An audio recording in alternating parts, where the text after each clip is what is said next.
আমার কোনো শোক নেই, আমার কোনো বিষাদ নেই। হে কুরুবৃদ্ধগণ, আপনাদের নীরবতায় আমার কোনো ক্ষোভ নেই। পিতামহ ভীষ্ম, ক্ষমা করবেন, আপনাকে প্রণতি জানাবার স্থিরতা আজ নেই। আর কর্ণ, তোমার জন্য ঘৃণাও বড় বেশি মনে হয়। আর হে আমার পঞ্চস্বামী, আর্যাবর্ত বিজয়ী বীরশ্রেষ্ঠ অর্জুন, শক্তিমান ভীম, নকুল, সহদেব, আর আপনি ধর্মপুত্র,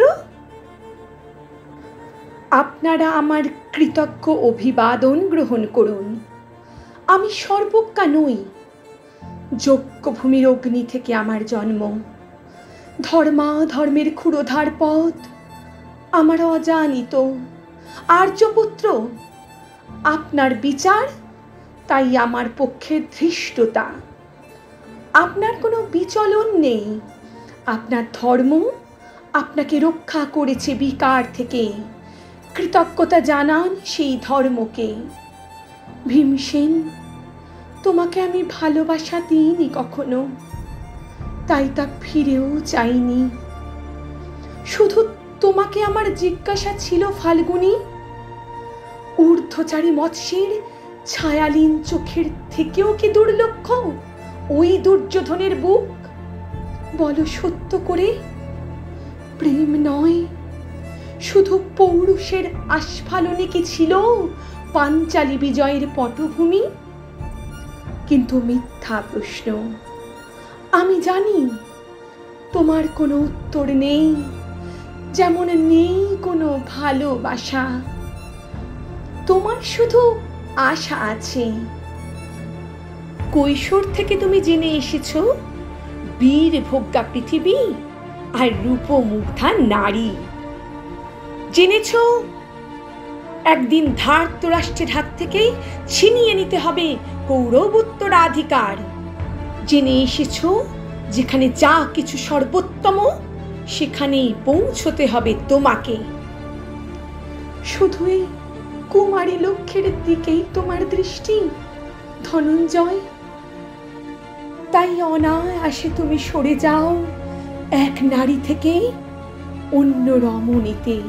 তোমার পূর্বপুরুষেরা যেমন একদা এক তৃণ প্রান্তরকে নিঃশেষ করে চলে যেতেন বনান্তরে, এই দূত সভায় দাঁড়িয়ে আমাকে জানতে হলো নারী শুধু কয়েক প্রহরের বিলাস সঙ্গিনী।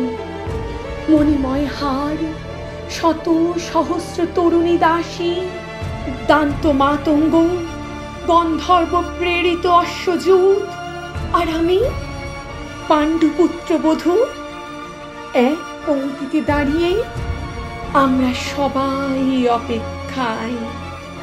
পিতৃগৃহে যেমন দেখেছিলাম আহিনীরা দূর গ্রাম থেকে নিয়ে আসে তাদের পসরা, আর তার উপর ঝুঁকে পড়ে লুব্ধ ক্রেতার দল। আমাদের ব্যবহার করার জন্য তেমনি উন্মুখ হয়ে আছে যারা আমার পতির আত্মীয়, আর আমাদের বিলিয়ে দিচ্ছেন যারা, তারা আমার পঞ্চস্বামী। বিবাহের মঙ্গলসূত্র হাতে বেঁধে যারা একদিন আমার উপর নিয়ম সিদ্ধ করেছিলেন তাদের অধিকার। না, শুধু এই রত্নমণ্ডিত সভাগৃহেই নয়, আরও আগে আমাকে জানতে হয়েছিল আমার কোনো বাসনা নেই, নেই কোনো নিজস্ব ইচ্ছা। অর্জুন, প্রথম দেখার মুহূর্তেই আমার হৃদয় দিয়েছিলাম তোমাকে, অথচ আমার শরীরকে প্রথম আলিঙ্গন করলেন ওই মহাভাগ, যার খ্যাতি ধর্মপুত্র বলে। ইন্দ্রপ্রস্থের সৌধ শিখরে যখন আছড়ে পড়ত নববর্ষার জলধারা, যখন আমার কামনা শুধু ছুঁতে চাইতো তোমাকে। আমার অনুৎসুক দেহকে তখন আকর্ষণ করত অন্য কেউ, যে আমার স্বামী। বসন্ত রজনীতেই, কিংসুকের প্রমত্ত উল্লাস মুহূর্তে তোমার ব্যাকুল বাহু টেনে নিত আমাকে নয়, অন্য কোনো যুবতীকে।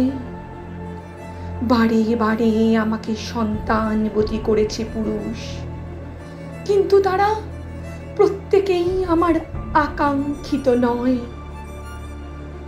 কোনো প্রার্থনা নেই আমার। কুরুবৃদ্ধরা বিলাপ করুন, জ্যেষ্ঠ পাণ্ডব প্রহর গুনুন, কোন পুণ্য লগ্নে ধর্মরাজ্য নেমে আসবে মাটিতে। ভীম, অনুগ্রহ করে স্তব্ধ হও। নকুল, সহদেব, বিচ্যুত হয়েও না অগ্রজের প্রতি অটল বিশ্বাসে। আর অর্জুন, অন্তঃপুরে যাও, সেখানে তোমার জন্য স্নিগ্ধ শরীর সাজিয়ে রেখেছে তোমার কোনো প্রেয়সী। শোক নয়, লজ্জা নয়, এ রাজগৃহে দাঁড়িয়ে আমি জানলাম প্রেম নয়, শ্রদ্ধা নয়, অধিকার নয়, নারী শুধু প্রয়োজনের। জানলাম এখানে কোনো ভেদ নেই। ধর্মপ্রাণ যুধিষ্ঠির, শক্তিমান ভীম, প্রেমিক অর্জুন আর লোলুপ ধৃতরাষ্ট্রনন্দনদের মধ্যে প্রতিকার চাইছি না। যা শুধুই বিলাসের, সেই বস্ত্র যদি ছিনিয়ে নেয় কোনো দুঃশাসন, নিক। আমি কাঁদছি না চারপাশে ভাসানের ডিঙায় পশুদের উদ্দাম নাচের ভঙ্গি।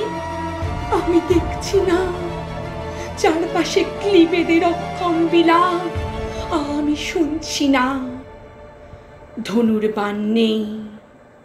আমি ফিরিয়ে আনছি আমার জন্মের স্মৃতি, যজ্ঞের আগুন। দ্রৌপদী নই, নই পাঞ্চালী, নই ভরত কুলবধূ। আমি কৃষ্ণা, যজ্ঞাগ্নি সম্ভুতা, শুধু নারী এক।